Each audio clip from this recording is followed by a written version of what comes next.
اللہ کے حبیب صلی اللہ علیہ وسلم نے ارادہ کیا کہ ایک بستی ہے جس کا نام طائف ہے، وہاں بنو ثقیف کے لوگ رہتے تھے، قبیلہ بنو ثقیف وہاں آباد تھا۔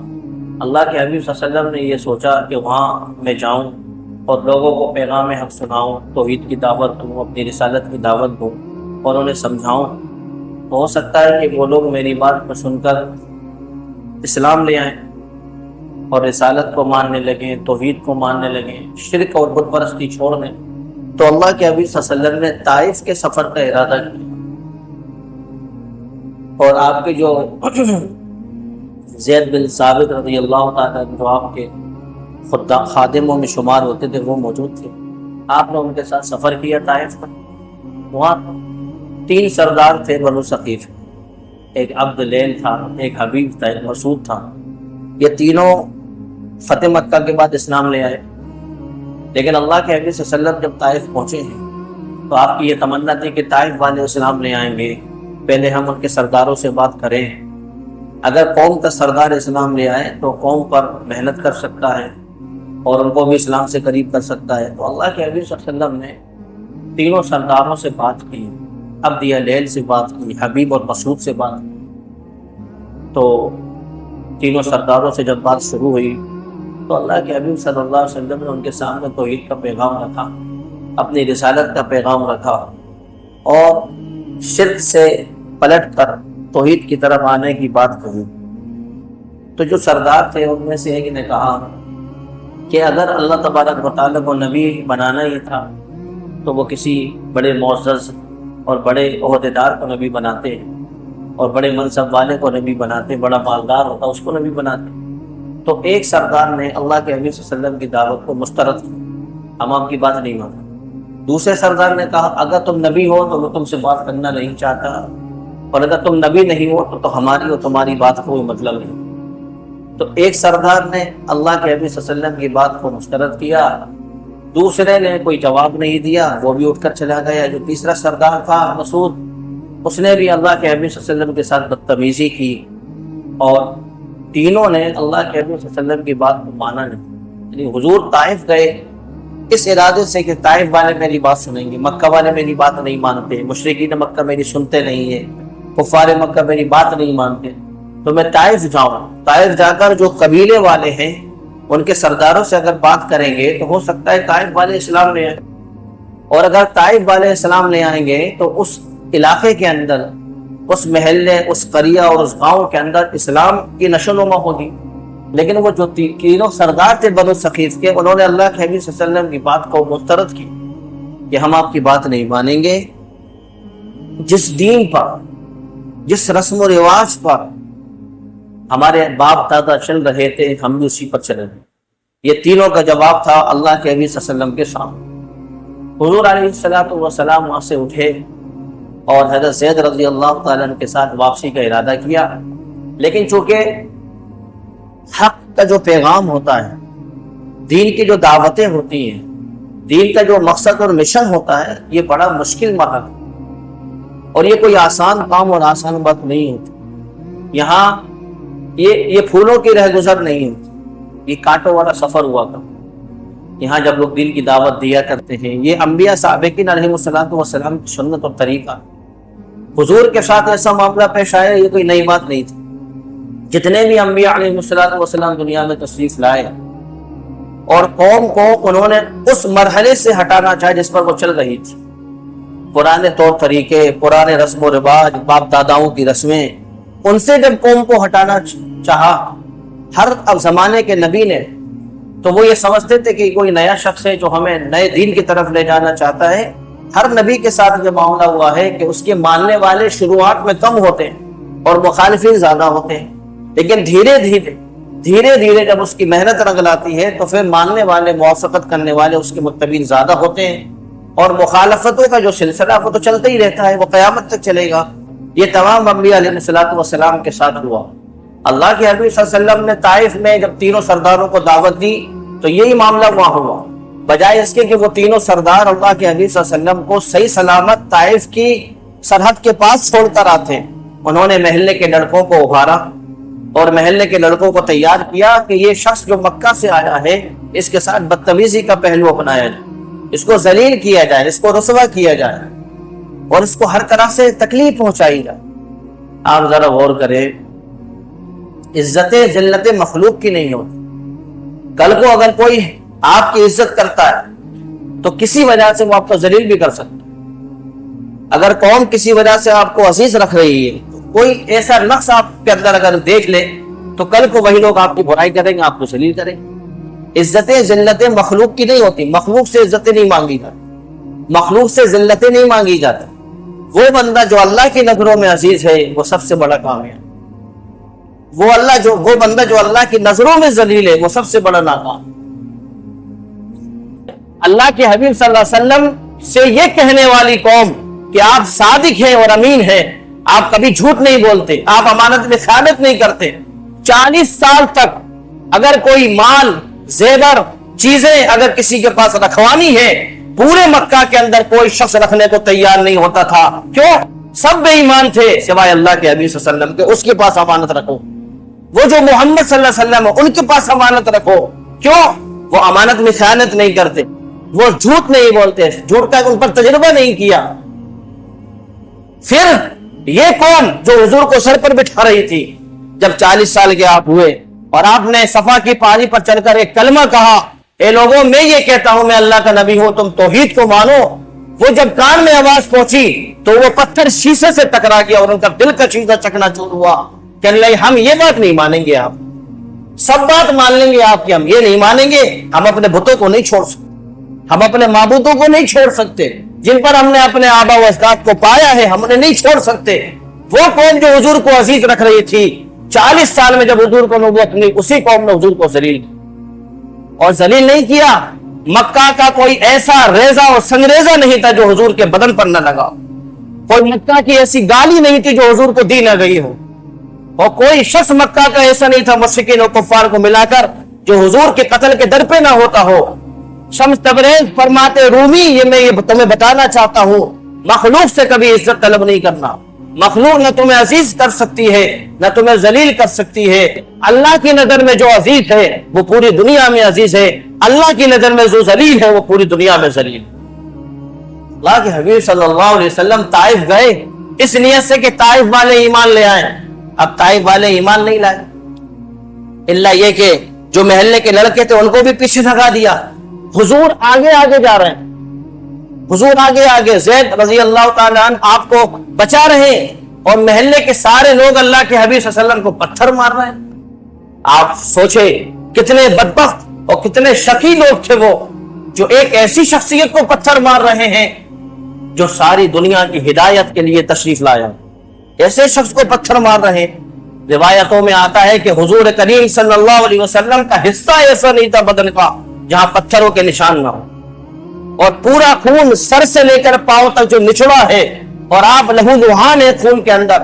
روایتوں میں آتا ہے کہ آپ کی جو جوتیاں تھیں ان میں خون اتنا بھرا کہ وہ جوتیاں تلووں سے چپک گئی خون کی وجہ سے، لیکن رکے نہیں مارنے والے۔ اور اگر حضور ان کے خلاف بات نہیں کہتے، ان کی موافقت میں بات کہتے، تو یہی عبد لیل عبد قیس حبیب اور مسعود، یہی سردار، یہی طائف والے حضور کو آنکھوں پر بٹھاتے، سر پر بٹھاتے، ان کو اچھے اچھے پکوان کھلاتے، انہیں بٹھاتے، ان کی عزت کرتے۔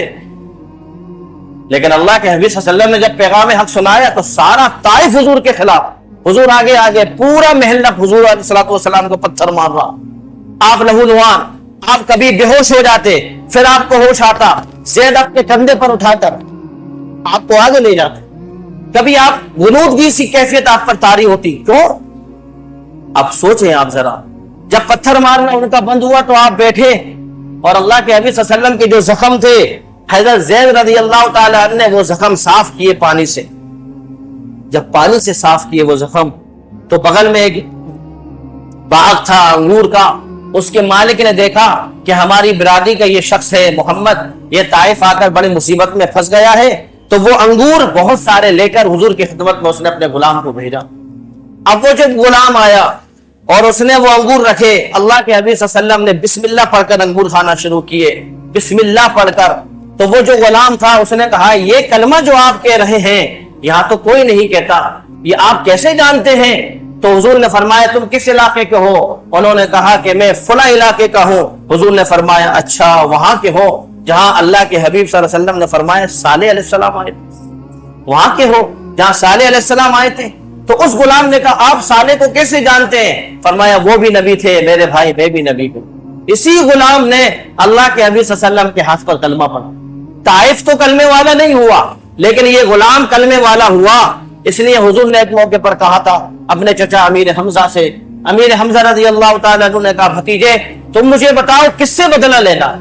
جب آپ اسلام لے آئے تم مجھے بتاؤ کس سے بدلہ لینا ہے، کس کو مارنا ہے، کس سے انتقام لینا ہے؟ حضور نے فرمایا اپنے چچا سے چچا سب سے زیادہ مجھے خوشی اس وقت ہوگی جب آپ اسلام لے آئیں۔ امیر حمزہ نے فوراً اسلام قبول کر لیا۔ تو آپ سوچیں ہمیں فکروں کو، ہمیں باطل کی سازشوں کو موڑنا ہے حق کی طرف، ہمیں ان فکروں کو موڑنا ہے جو باطل کی طرف جا رہی ہیں، ہمیں اس کا گھماؤ حق کی طرف کرنا ہے۔ اور امر بالمعروف اور نہی عن المنکر کا اصلی معنی اور صحیح مفہوم، صحیح مطلب یہ ہے ایک شخص برائی میں مبتلا ہے، اس کی برائی کو ڈائیورٹ کرنے کی کوششیں کی جائیں۔ پہلے وہ پیسے خرچ کرتا ہے غلط کام پر، یہ فکریں پیدا کی جائیں کہ اس کے پیسے صحیح کام پر لگے۔ پیسے خرچ کرنا بند نہیں ہو، پیسے خرچ کرنا بند نہیں ہونا چاہیے، لیکن صحیح کام پر لگے۔ وہ جو جسمانی طاقت کو کسی ظالم کا ساتھ دینے کے لیے استعمال کر رہا ہے، فکریں یہ ہونی چاہیے کہ وہ مظلوم کے ساتھ کھڑا ہو۔ ایک شخص اپنی صحت کا استعمال جھوٹ کے ساتھ کر رہا ہے، فکریں یہ ہونی چاہیے کہ وہ سچائی کے ساتھ کھڑا ہو۔ یہ امر بالمعروف اور نہی عن المنکر کا صحیح معنی ہے۔ اللہ کے حبیب صلی اللہ علیہ وسلم جب بیٹھے تو آپ نے، فرشتے آئے، اے اللہ کے حبیب آپ ہمیں حکم دیں، یہ جو طائف کی بستی ہے یہ دو پہاڑوں کے درمیان ہے، ہم اسے ملا دیں گے، اور بستی کے جتنے افراد ہیں آپ کا انتقام پورا ہوگا، آپ کا بدلہ پورا ہوگا۔ اللہ کے حبیب صلی اللہ علیہ وسلم نے فرمایا کہ نہیں، مجھے ایسا نہیں کرنا ہے، نہ میں ایسا ارادہ ہے، یہ لوگ مجھے جانتے نہیں ہیں، جب جان جائیں گے تو میرے نام پر جان ماریں گے، جب مجھے جان جائیں گے تو میرے نام پر اپنی جان نثار کریں گے۔ اللہ کے حبیب صلی اللہ علیہ وسلم نے فرشتوں کو مسترد کیا آپ چلے جائیں۔ پھر آپ نے وہاں پر ایک دعا کی، وہاں پر ایک دعا مانگی آپ نے۔ جب طائف کے سفر سے پریشان ہوئے، بہت مصیبتوں میں، سید عائشہ رضی اللہ تعالیٰ عنہ فرماتی ہیں میں نے اپنے شوہر اللہ کے حبیب صلی اللہ علیہ وسلم سے ایک مرتبہ پوچھا تھا کہ سب سے زیادہ تکلیف آپ کو کس موقع پہ دی گئی تھی؟ آپ نے کہا طائف کے سفر میں، طائف کے سفر میں سب سے زیادہ آپ کو تکلیف پہنچائی گئی۔ آپ نے وہاں بیٹھ کر ایک دعا کی، اللہم اشکو الیک ضعف قوت۔